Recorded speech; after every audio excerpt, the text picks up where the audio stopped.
होता है। एक ही किसी भी, देखिए कोई भी घटना यदि होती है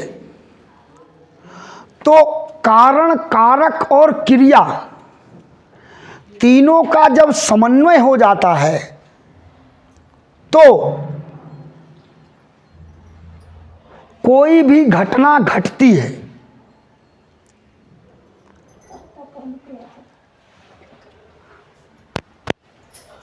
तो ऐसे बहुत से कारण बने जिनके कारण परमात्मा का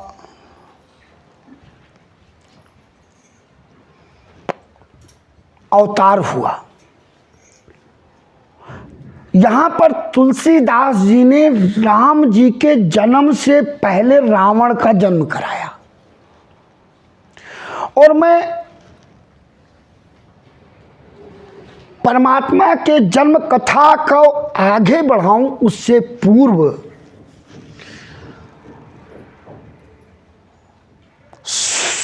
स्वानुभूतिक मेरे जो अनुभव हैं उनके आधार पे मैंने ये देखा है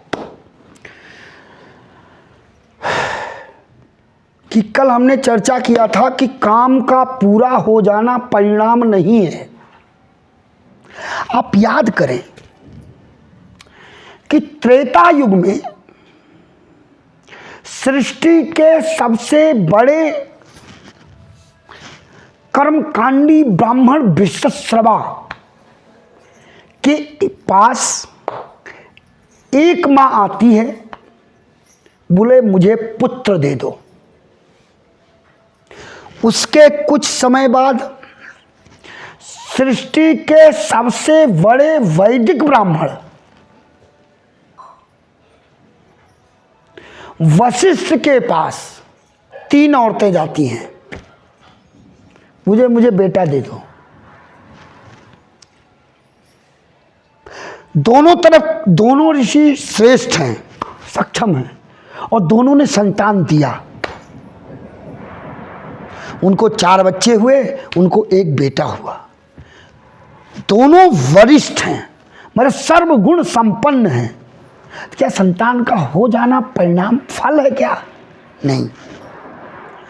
आपके मन में जो भाव है और जिस भाव और अपेक्षा के अनुरूप आपने अपने संतान की प्राप्ति की इच्छा व्यक्त की है, आपका संतान वो बनेगा। हम बोल देते कई बार, अरे हमने तो इलायची भी नहीं खाया लेकिन जो है हमारा बेटा तो सिगरेट पीता है। बाबूजी, सिगरेट पर अभी ये वर्ल्ड हेल्थ का सर्वे है, मिस्टर ए सिगरेट पी रहा है, उसको ज़्यादा नुकसान नहीं करता। DCB जो उसके साथ में खड़े होते हैं उनको ज़्यादा नुकसान करता है, क्योंकि वो मुंह में लेता है, उसको ज़्यादा नुकसान पहुंचाता है। संगत से गुण होत है, संगत से गुण जात। मैं न्यूज़पेपर की बात बता रहा हूँ, मतलब कोई ये वो नहीं है, सत्य घटना है। मैं उस फौजी से मिला हूँ, वो मैं बोल रहा हूँ। एक फौजी था, जम्मू में पोस्टर था, जम्मू से दिल्ली ट्रांसफ़र हुआ। तो हर कैंट एरिया में सदर बाज़ार होती है, सदर बाज़ार हर कैंट में होता है। उसका बेटा 9th में पढ़ रहा था। एक दिन वो देखा कि उसके कुछ दोस्त सिगरेट पी रहे हैं और पिक्चर हाल भी होता है हर सदर में, पिक्चर हाल के सामने वो खड़ा है और उसके दोस्त सिगरेट पी रहे हैं। तो उसने देखा मेरा बेटा नहीं पी रहा है, कुछ नहीं बोला। मंडे की बात थी, सैटरडे आ गया, संडे छुट्टी। संडे को वो शाम का समय है, 5-6 बजे का है। मैं उससे बात किया हूँ लेकिन इस घटना पे बात नहीं किया हूँ जो वो मैं बोल रहा हूँ। मैंने बोला था ऐसा हुआ, तो बोले हाँ भाई हुआ था। तो वो आराम से ऐसे न्यूज़पेपर लेकर के पैर इधर रख के और आराम से न्यूज़पेपर पढ़ रहा है। शाम का समय, गोधली बेला है। अपने को बेटे को बोलता है, सोनू, हाँ पापा, बेटा अंगीठी लगा दे। मुझे हाथ सेकना है, ठंडी अभी बढ़ेगी। बोले पापा ठीक है। वो लाता है, अंगीठी रखता है, फिर केरोसिन ऑयल लाके रखता है, माचिस रखता है, और रखने के बाद वो कोयला लेके आता है। और जैसे ही वो कोयला लाके उस अंगीठी में छोड़ता है, पिता उसका न्यूज़पेपर यूं फेंका, अरे मेरे बेटे का हाथ जल गया। न्यूज़पेपर धड़ाक से फेंका और लिया, अरे मेरे बेटे का हाथ जल गया। बेटा, क्या पापा, आपको ये भी नहीं पता है कि कोयला जल थोड़ी रहा है, आप हमको इतना प्यार करते हो, इतना आप प्यार करते हो कि कोयले से आप न्यूज़पेपर फेंक दिया आपने, जो सबसे ज़्यादा प्यार करते हो। बोले बेटा सुन, मुझे पता है कोयला सिर्फ दो ही काम करेगा, या तो काला करेगा या जलाएगा। तू कल परसों मंडे को जो तू खड़ा था ना, हमें मालूम है तू सिगरेट नहीं पिएगा, तू पिक्चर भी नहीं देखेगा, लेकिन गलत लोगों के साथ रहेगा तो बदनाम जरूर हो जाएगा। संगत से गुण होता है, संगत से गुण जात। तो कोयले की तासीर है, या तो जलाएगा तो काला करेगा। संगत अगर गलत होगी, या तो तुम्हें जेल भेजेगी, और कुछ नहीं करेगी तो तुम्हें बदनाम तो कर ही देगी। बेड़ों के साथ घूमता है, इससे संगत अच्छी करो। तो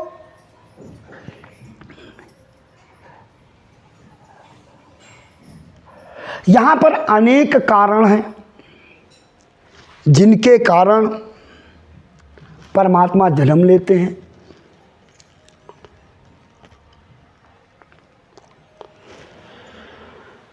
स्वयं भानु मनु शतरूपा का जन्म के विषय में चर्चा किया कि स्वयंभू मनु, स्वयंभू अपने आप जन्म लेने वाले कौन? मनु,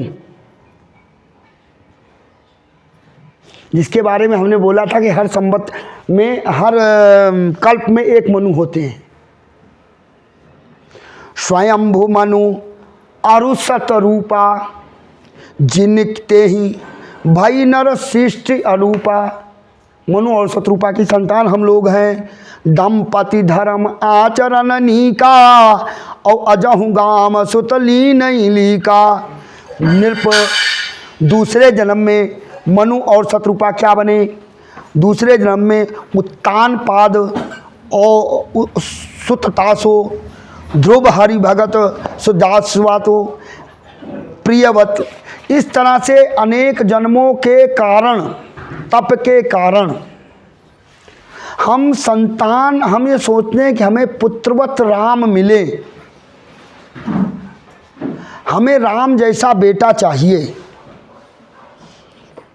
लेकिन अब हम हाथी अपने घर में अगर रखना चाह रहे हैं तो हमें अपना दरवाज़ा ऊंचा कराना पड़ेगा। अगर हम दरवाज़ा ऊंचा नहीं कराएंगे तो क्या होगा कि ना तो हाथी अंदर आ पाएगा, और आ जाएगा तो हमारा दीवार टूट जाएगी। वशिष्ठ जी भी बहुत प्रयास किए। पिछले जन्मों में नारायण ने जो जन्म लिया था वो राजपूतों के यहाँ जन्म लिया था, और वशिष्ठ जी पूर्व में राजपूत खूब तपस्या की हजारों साल। बोले अब मेरे यहाँ जन्म लेंगे परमात्मा? बोले नहीं। फिर उन्होंने लगा नहीं, ब्राह्मण के यहाँ जन्म लेंगे।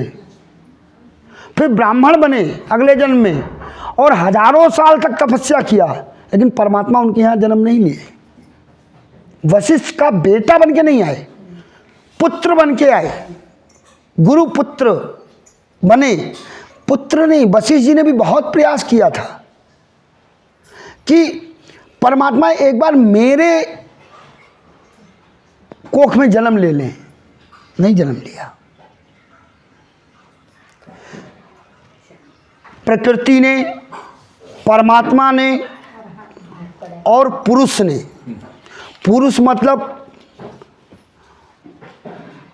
परमात्मा के मूल धारणा,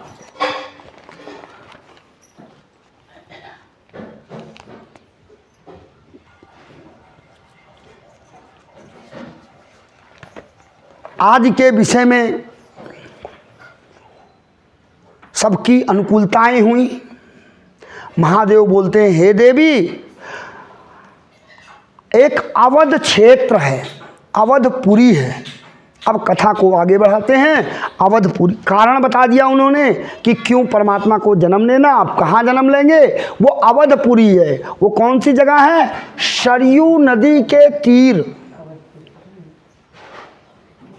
और वहां राजा हैं। राजा कौन है? दशरथ। दशरथ का खानदान क्या है? पृथु, जिनके नाम पर पृथ्वी पड़ी। आज नहुस, रघुकुल रीति सदा चली आई। इतना बड़ा खानदान है। कई बार बड़े साहब नीचे वालों, क्या एक मानव स्वभाव है कि जितना ऊंचा जाओगे नीचे दिखना बंद हो जाता है। जो चींटी जो आप नीचे चलते हो ना तो इतनी छोटी दिखती, जब हम ऊपर चलाते वो दिखती ही नहीं। इतना बड़ा खानदान है, लेकिन राजा कैसे हैं? सामान्य से सामान्य सेवक भी उनसे मिल सकता है, ऐसे राजा दशरथ हैं। फिर अयोध्या कौन सा है? अयोध्या का अर्थ क्या है? वह क्षेत्र जहां कभी युद्ध ना हुआ हो। आयुध, अयोध्या का अर्थ आयुध है। अयोध्या में कभी युद्ध नहीं हुआ है। पूरे अवध क्षेत्र में कोई युद्ध नहीं हुआ। राजा दशरथ ने जितने भी युद्ध लड़े वो अवध क्षेत्र से बाहर लड़े।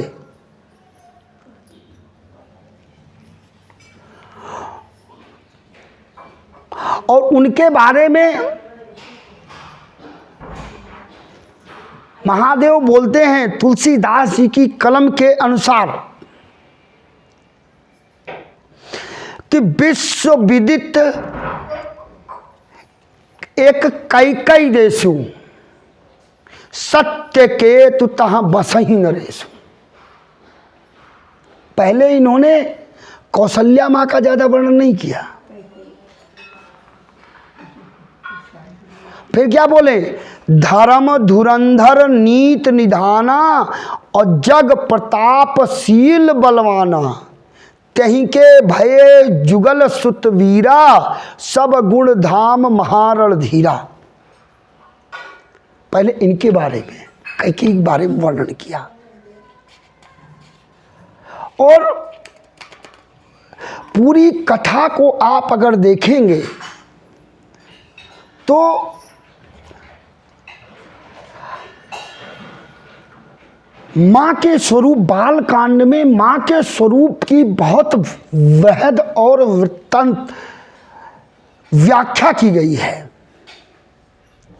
और दशरथ के बारे में, कौशल्या माँ के बारे में, कैकेयी माँ के बारे में और माता सुमित्रा के बारे में महादेव बताते बताते भूल जाते हैं कि हम इस समय कथा के कौन से प्रवाह में चलायमान हैं। बोले देवी हम भी गए थे।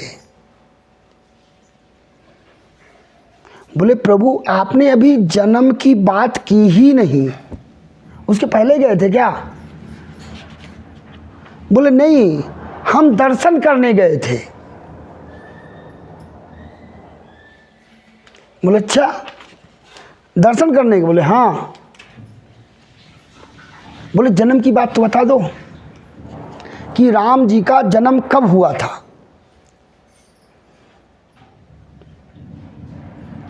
तो बोले कि देवी 9वीं तिथि को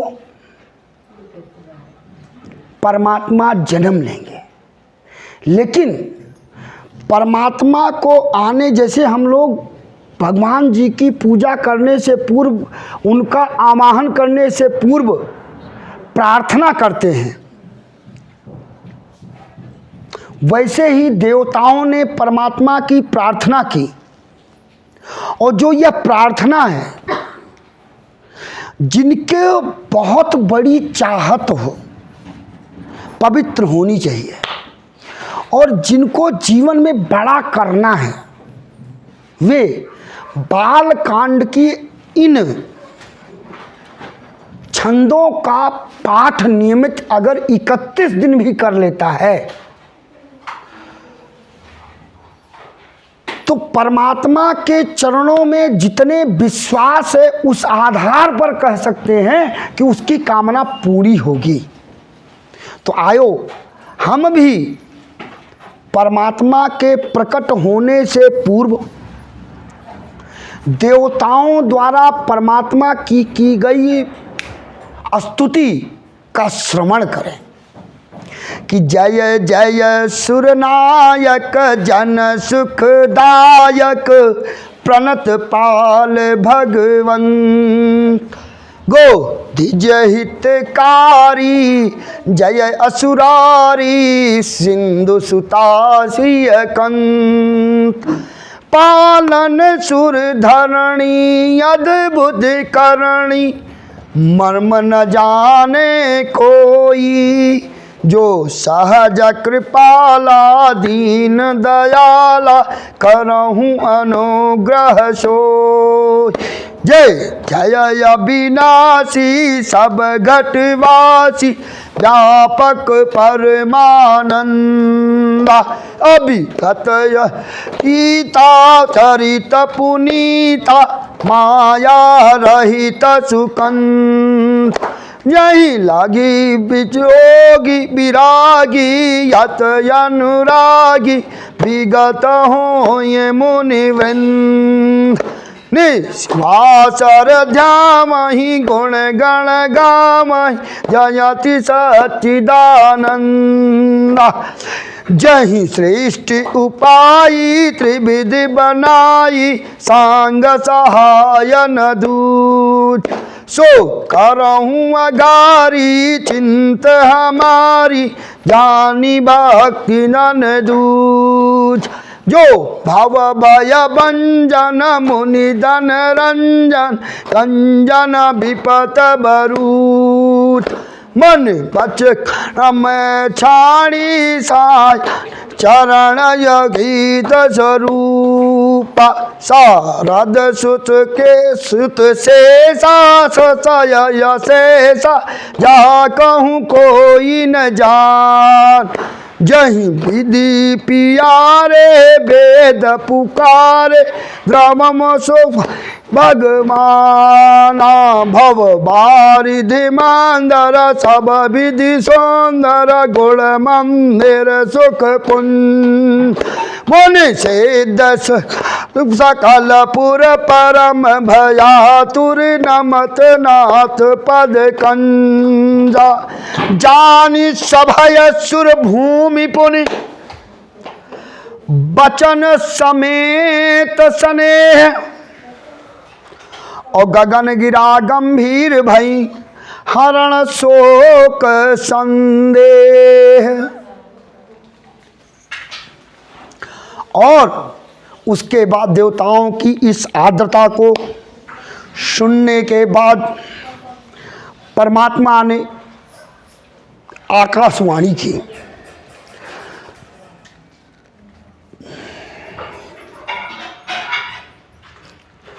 परमात्मा ने वाणी की कि हे देवताओं, आप चिंता ना करें, वह समय आ गया है, वह समय आ गया है कि अब हम भूमि पर जाएंगे। साथ में आकाशवाणी हुई कि आप जितने देवता हैं सभी जाएं। जानी डर पाहूं मुनि सिद्ध सुरेशा और तुम ही लाग डर हो नरवेशा। हे देवताओं, आप भी जाएं और मनुष्य का स्वरूप धारण करें नरवेश में और अंसन सहित अनजय अवतारा और लई है दिन कर वंश तुम्हारा उदारा। देवताओं, आकाशवाणी हुई कि हे देवताओं, आप लोग जाओ, अपने अपने अंशों को पृथ्वी पर भेजो अभी परमात्मा अपने अंशों के साथ अवधपुरी क्षेत्र में जन्म लेने वाले हैं। कहाँ जन्म लेंगे? और कश्यप आदित्य महातप कीना तिनके पूरब वर वर दीना। कश्यप अवतार में कश्यप ऋषि ने हजारों साल तक तपस्या किया। अदिति और कश्यप ने हजारों साल तक परमात्मा से तपस्या किया और प्रकट हुए। बोले क्या चाहते हो? बोले प्रभु अगर आप मेरे तप से प्रसन्न हुए हो तो मैं कुछ नहीं चाहती। बोले मांग लो। बोले नहीं, मैं कुछ नहीं चाहती। बोले फिर भी? बोले ऐसा है प्रभु, आपको मैं देखती हूँ ना तो अपने बेटे जैसा स्वरूप देखती हूँ। मैं आपको पुत्र के रूप में सोचती हूँ। बोले मैं तो पुत्र हूँ, बन जाऊंगा। बोले प्रभु इतना बड़ा बेटा थोड़ी होता है। बोले तथास्तु। हम अगले जन्म में जब दशरथ और कौशल्या के रूप में तुम लोग जन्म लोगे तब मैं तुम्हारी कोख से तुम्हारे मन के अनुरूप तुम जैसे स्वरूप की कामना की हो उसी स्वरूप में हम जन्म लेंगे। ये कौन बोल रहा है? आकाशवाणी बोल रही। किसको? देवताओं को, कि तुमने इधर प्रार्थना किया, परमात्मा ने सुना, अब तुम लाओ जन्म लो। अब कहाँ जन्म लेंगे? कश्यप ऋषि ने तप किया था, कौशल्या और दशरथ बने, अदिति और कौशल्या ने उनके यहाँ जन्म देंगे। और यही नहीं, अगर तुम लोगों को विश्वास नहीं है तो नारद का वचन याद रखना। नारद का श्राप, ऋषियों का श्राप, और परमात्मा ने बोला है कि जब जब होई धर्म की हानि, जब जब धर्म की हानि होगी तब तक मैं जन्म लूंगा।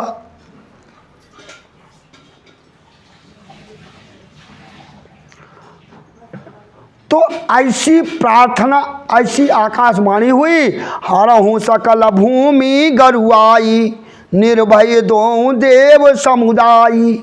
गगन ब्रह्मवाणी सुन काना, तुरत फिरे सुर हृदय सुजाना। तब ब्रह्मा धरणी समुझावा, भयव समीप दीन सहिदावा। गए देव निज धाम। आकाशवाणी को सुन करके सभी देवता अपने अपने निज धाम गए और जाने के साथ ही अपने अंशों को पृथ्वी पर भेजना शुरू किया। जैसे बाली और सुग्रीव, ये दोनों भाई इंद्र और सूर्य के अंश थे। हनुमान जी महादेव के रुद्रावतार थे। चंद्रमा, सारे देवताओं ने अपने अपने अंश भेजे।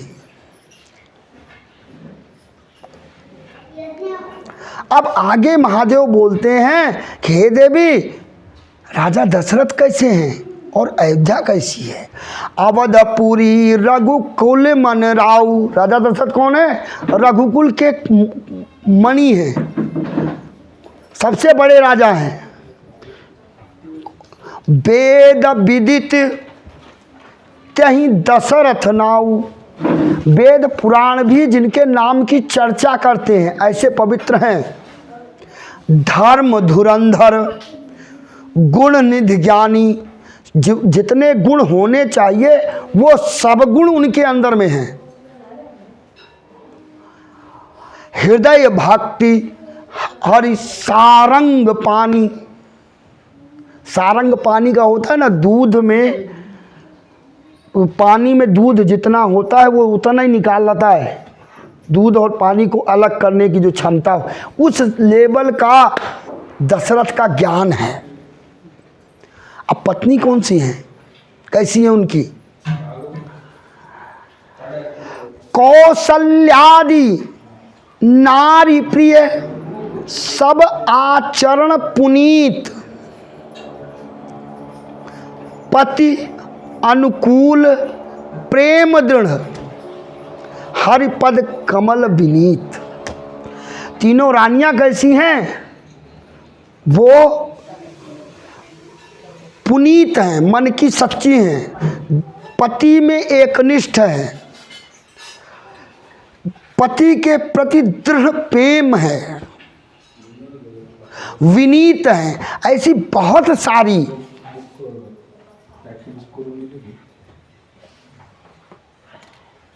उनमें गुण हैं।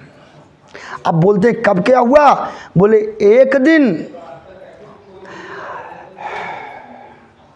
एक समय भूपति तनु माही, गए ग्लानि मोरे सुत नाही। अब तीसरा चरण बीत गया है। हमारे यहाँ 25-75 के बाद में चौथा चरण शुरू हो जाता है। चौथा चरण शुरू हो चुका है, बुजुर्ग हो चुके हैं। एक दिन उनको ध्यान आया हमारे बेटा नहीं है, क्योंकि उनको पहले एक बेटी हुई थी राजा दशरथ को, शांता, जिसका विवाह उन्होंने श्रृंगी ऋषि से करवाया था। उन्होंने अपने दोस्त को बोले वचन दिए थे, मेरे जो पहली औलाद होगी उसको हम अपनी जो होगी वो तुम्हें हम दोस्ती में दे देंगे दान। तो पहली हुई थी शांता, और शांता के बाद कोई औलादे नहीं हुई। बहुत दुखी हुए। तब कहाँ गए? हम लोग क्या करते हैं कि जब परेशान होते हैं ना, जैसे लोग बोल देते हैं अरे यार ये परेशान है, छोड़ो ना यार, परेशान है। जो परेशान आदमी होता है वो किसी से भी कुछ भी पूछ लेता है। उसे पता है इस आदमी को कुछ नहीं पता है, कुछ नहीं पता है। अरे दूर को छोड़ो, मैं अपना उदाहरण देता हूँ। 99 में मैं पत्रकारिता करने के बाद दिल्ली आया और 15 दिन रहा। मुझे 800 किलोमीटर दूर है। 15 दिन रहा, मुझे नौकरी नहीं मिली। तो मैंने बोला, मैं स्वतंत्र भारत का जर्नलिस्ट था, लखनऊ का जर्नलिस्ट था। तो मैंने बोला चलते हैं घर। दिल्ली से गाजियाबाद बस से आया, 4 बजे का समय है, और एक होटल में खाना खा रहा था। खाना खाते समय हमने बोला, जब पैसे देने को, हमने कहा चाचा यहाँ कोई न्यूज़ चैनल है क्या? कोई मतलब नहीं है। होटल वाले से क्या मतलब है?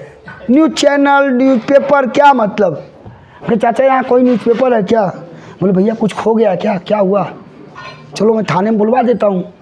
हम कहे चाचा मुझे नौकरी करनी, मेरा बायोडाटा देख लो। और वो आदमी कोई पढ़ा लिखा नहीं, मानव स्वभाव। खैर वो मेरे लिए लकी रहा। उसने बोला कि भैया यहाँ एक न्यूज़पेपर है, टेम्पो वाले को बुलाया, बोले इनको छोड़ के आना, और पैसा बोला आप मत देना मैं दूंगा, पैसा आप मत देना मैं दूंगा। मैंने उसको दे दिया और लग गया। तो हम किसी से भी पूछ लेते हैं, किसी के पास भी जो योग्य नहीं उससे भी सलाह ले लेते हैं। हमारे देश में कोई ऐसा घर नहीं है जिसके घर में कम अगर 5 लोग रह रहे हैं तो 6 आदमी डॉक्टर ना हो। यदि आपके परिवार में 5 आदमी रह रहे हैं तो 6 आदमी डॉक्टर होते हैं। मतलब यह है कि हर आदमी अपने आप को वैद्य घोषित कर चुका है, ज्ञानी सब है। अरे अंगूठा, अरे कुछ नहीं यार, वो सरसों का तेल गरमा के लगा लेना, वो ये पत्ते बांध लेना, वो कर लेना, वो। अरे मेरे भाई जिसको लगा है उससे पूछो ना। तो यहाँ राजा दशरथ अरे गहरे के पास नहीं गए, गुरु के घर गए, जहाँ निश्चित है समाधान मिलेगा। बेटा जब चारों तरफ से हार जाता है, पिता के पास जाता है, अंत में ही जाता है, वो शुरू में नहीं जाता। शुरू मम्मी का और बड़ी बहन का चिरोरी करता रहता है। मालूम है बापू ही करेगा, लेकिन मैं क्यों क्रेडिट उनको दूं? लेकिन यहाँ वो गए कि गुरु ग्रह गए तुरत महिपाला, और चरण लागी कर विनय विशाला। निज दुख सब गुरु सुनाई, कहीं वशिष्ठ बहुत समुझा। धर्म धीर वहीं है सुतचारी, और त्रिभुवन विदित भये। बोले प्रभु गुरुदेव सब कुछ तो ठीक है, लेकिन मेरे संतान नहीं है। क्या अयोध्या अब अनाथ हो जाएगी? हमें संतान नहीं होगी। जब हम ज़्यादा दुखी होते हैं सामने वाले बोलने नहीं देते। राजा दशरथ जी बहुत सवाल किए, धड़ाधड़ खूब बोले, मेरा खानदान नहीं चलेगा, मेरा ये हो जाएगा, ये रघुकुल खत्म हो जाएगा। बोले राजन,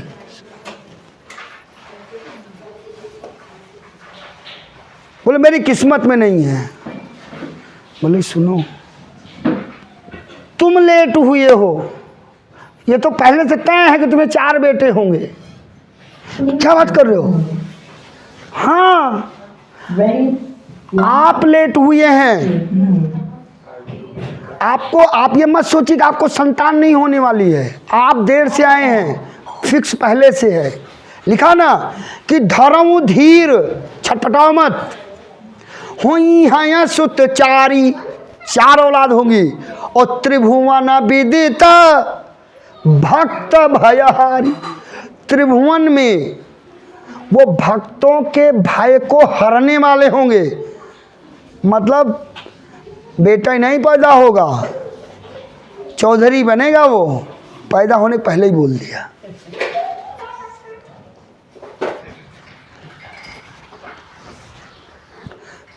फिर क्या किया?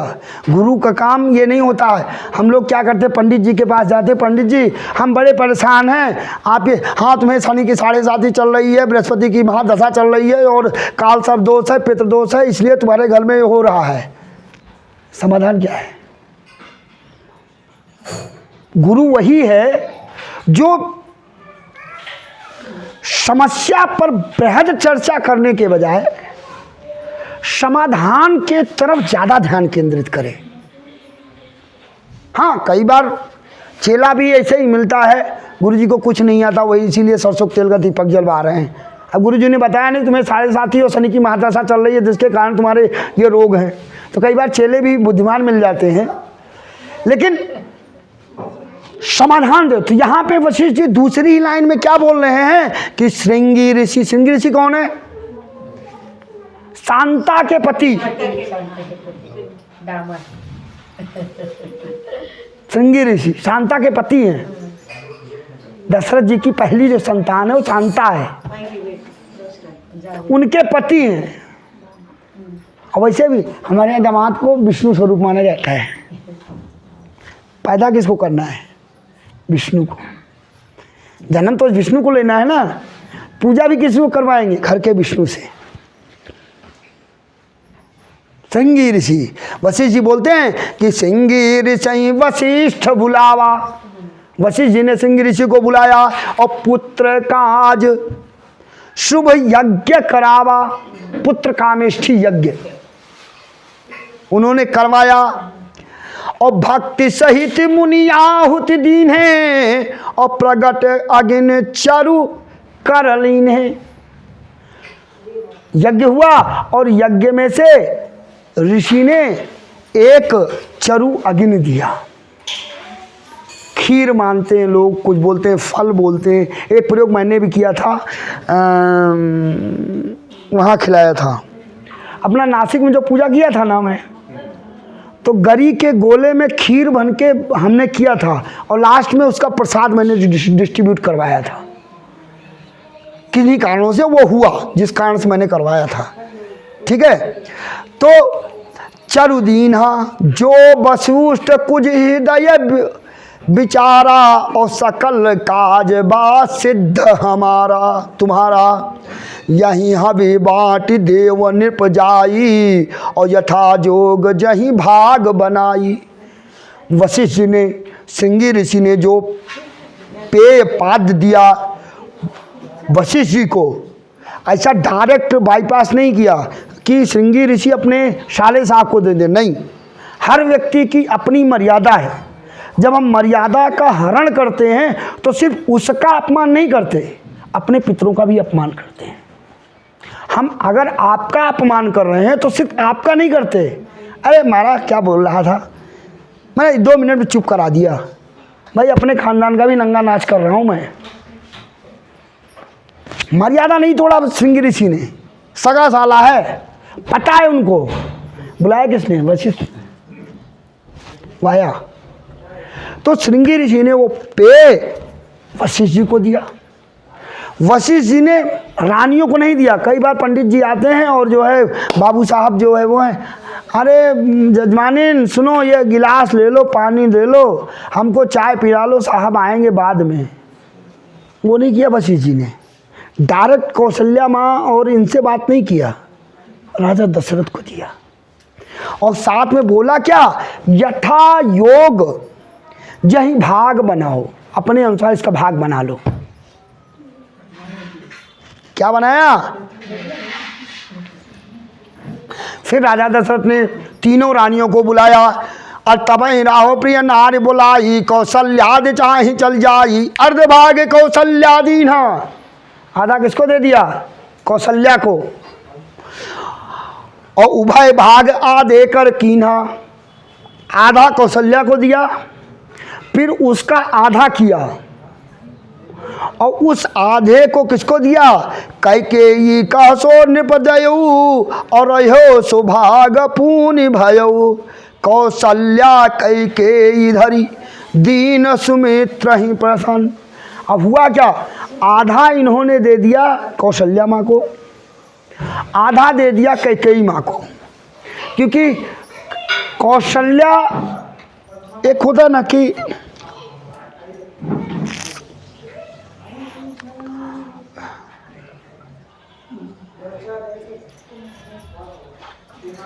बड़ी मम्मी हमको बहुत प्यार करती हैं, लेकिन वो मम्मी जैसी हैं, मम्मी नहीं है। बड़ी मम्मी हमको बहुत प्यार करती हैं, लेकिन मम्मी जैसी हैं। तो और कई बार हम अपनी मम्मी के पास नहीं, सारी शिकायत बड़ी मम्मी से ही करेंगे, क्योंकि बड़ी मम्मी जल्दी पूरी कर देती हैं। अपनी छोड़ आ गया था, लेकिन बड़ी मम्मी पूरी कर देती है। हम सारी शिकायत, सारी उम्मीदें और सारी चीज़ें अपने बड़ी मम्मी से करते हैं, लेकिन बड़ी मम्मी जैसी है, मम्मी नहीं होती। यहाँ भी वही है। माँ कैकेयी को राजाधिराज दशरथ जी बहुत प्यार करते हैं, अगाध प्रेम है उनसे, लेकिन वो कौशल्या जैसी हैं। कौशल्या नहीं है, पहली पत्नी नहीं है, वो कौशल्या जैसी हैं। कैकेयी को उन्होंने जान बचाई थी, बहुत सारी चीजें हुई, लेकिन नहीं, कौशल्या की जगह नहीं दिया उन्होंने, जैसी बना के रखा। ठीक है, राजा दशरथ ने दिया। फिर दोनों माताओं ने अपने अपने भाग में से उभय भाग दोनों ने सुमित्रा माँ को दिया। और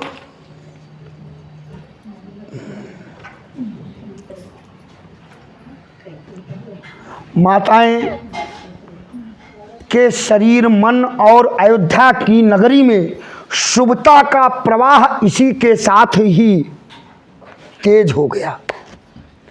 और 9 महीने बीतने के बाद भगवान का जन्म होने को है, तो महादेव कहते हैं और तुलसी बाबा लिखते हैं क्या, कि योग लगन ग्रह वार विधि सकल भये अनुकूल, और चारु आरु आचर हृदययुत राम जन्म सुखमूल। जब मर्यादा पुरुषोत्तम श्री राम जी का जन्म होने को हुआ, तो ग्रह वार तिथि सारे नक्षत्र अनुकूल हो गए। और मैं बोलता हूं, जब मैं पैदा हुआ था तब भी यही हुआ था।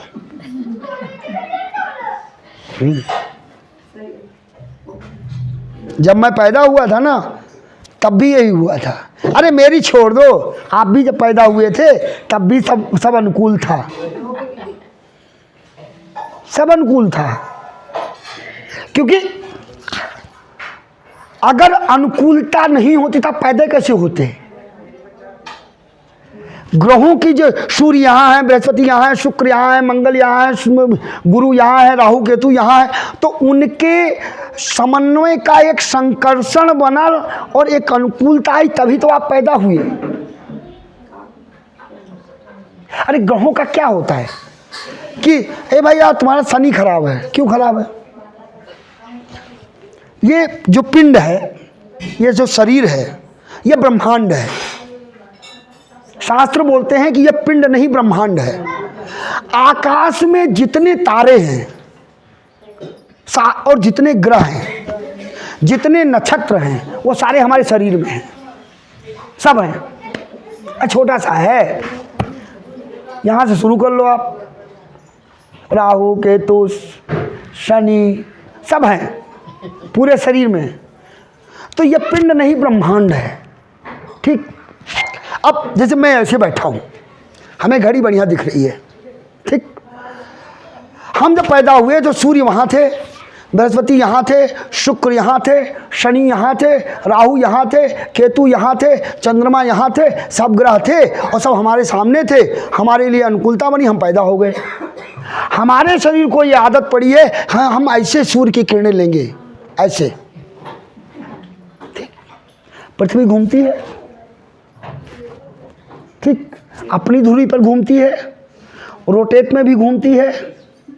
तो जब अब इस कुर्सी को ऐसे घुमा लो तो सूर्य की किरणें मेरे यहां तो नहीं पड़ेंगी।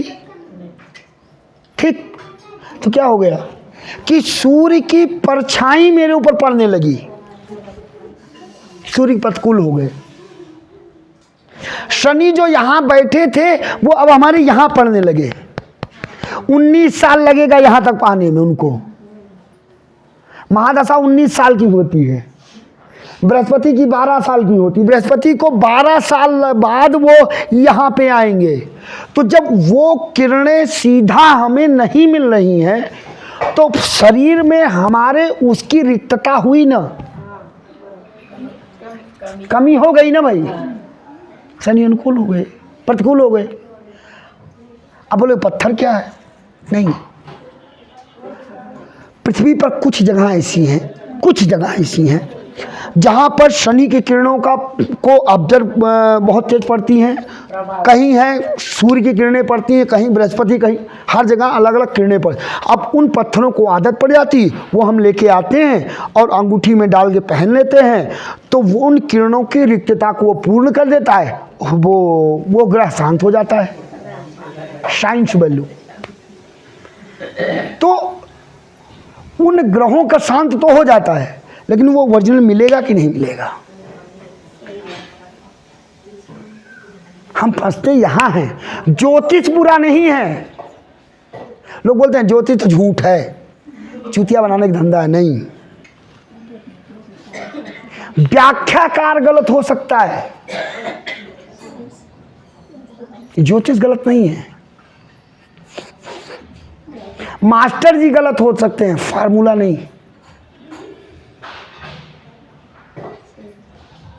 तो यहां सेम वही हुआ जो उनको हुआ। विशेष क्या हुआ कि उस समय समस्त देवता आ गए। कौन सी तिथि थी कि नवमी तिथि मधुमास सुनीता और शुक्ल पाचयब जीत वरीता। मध्य दिवस दोपहर का समय अतिशयन घामा। हमारा घाम का मतलब क्या होता है पता है? घाम का मतलब क्या होता है? घाम मराठी में क्या है? हिंदी में? हाँ, नहीं घाम मराठी में क्या बोलते हैं? मराठी में घाम बोलते हैं ना, पसीना तुम्हारी भाषा में। हाँ, पसीना नहीं, हमारे यहाँ घाम बोलते हैं धूप। यानी कि धूप किरण आता है ना, सूर्य की किरण को 12 बजे तेज जो पड़ती है ना, प्रकाश। हम लोग गांव में बोलते भी हैं, अरे बहुत तेज घाम बा भाई, हम बाद में जाएंगे। तुलसीदास जी यहाँ वही लिखे हैं कि मध्य दिवस अति शीत, बहुत तेज गर्मी है और घाम है। पावन सकल लोक विश्रामा। यही नहीं, इतनी तेज धूप है और क्या है अनुकूलता जो मेरे में नहीं थी। जो हमने बोला ना कि ग्रह वार सब हमारे लिए भी थे, यहाँ वो नहीं, मेरे जन्म के समय ऐसा नहीं था। आगे क्या लिखते हैं कि शीतल मंद सुरभि बहुबाऊ, शीतल हवा चल रही, कितनी खूब तेज धूप भी है, शीतल हवा भी चल रही है। परमात्मा आता है तभी हो सकता है, मेरे में नहीं होगा। हर्षित सुर संतन मन चाऊ, बन कुसुमित गिर गणि मणयारा, और श्रवई सकल सरता मृग, नदी तालाब हवा पेड़ पौधे पक्षी वायु संपूर्ण प्रकृति। अरे छोड़ो ना, अभी आपको हम साहब के पास सूचना चली आए, इनके फ़ोन पे फ़ोन आए कि देवेंद्र फडणवीस राम कथा सुनने आ रहे हैं। साहब आएंगे, प्रणाम करेंगे और अपनी क्षमता के अनुरूप जितना बेहतर हो सकता है उतना करेंगे। अयोध्या में तो राष्ट्र का बाप आ रहा है, सारी प्रकृति खुशी में नाचने लगी, अपना सब बेहतर करने लगी, अवधपुरी गायन बाजन करने लगे, क्योंकि सबका बाप आ रहा है। जो पेड़ मुरझाए हुए थे ना, वो फूल खिलने लगे, चिड़िया चहकने लगी, नदियों तालाबों सरोवरों में पानी कलकल की आवाज आने लगी, सब कुछ अनुकूल हो गया।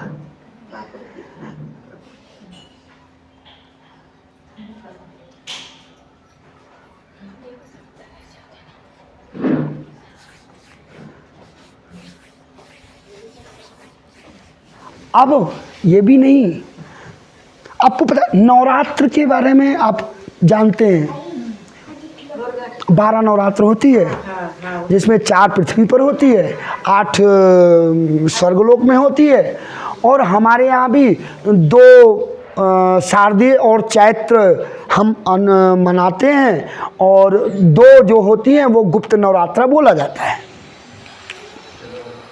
पता है दोनों नवरात्रों का संबंध राम से है, दोनों का। चैत्र नवरात्र में राम पूरी अयोध्या ने व्रत किया था, अन्न नहीं लिया था 9 दिन तक, और 9 दिन तक बोलते हैं सूरज नहीं डूबा, डूबा ही नहीं सूरज। और सूरज ना डूबने के कारण पूरी अयोध्या सजग रही, 9 दिन तक व्रत किया, तब 9वीं तिथि को राम जन्म लिए। और शारदीय नवरात्र में रावण, आगे चर्चा होगी कि रावण जब प्रथम दिन युद्ध करने आया तो राम जी हिल गए। जामुन जी से बोलते हैं कि भाई क्या हुआ, बोले जामुन जी ऐसा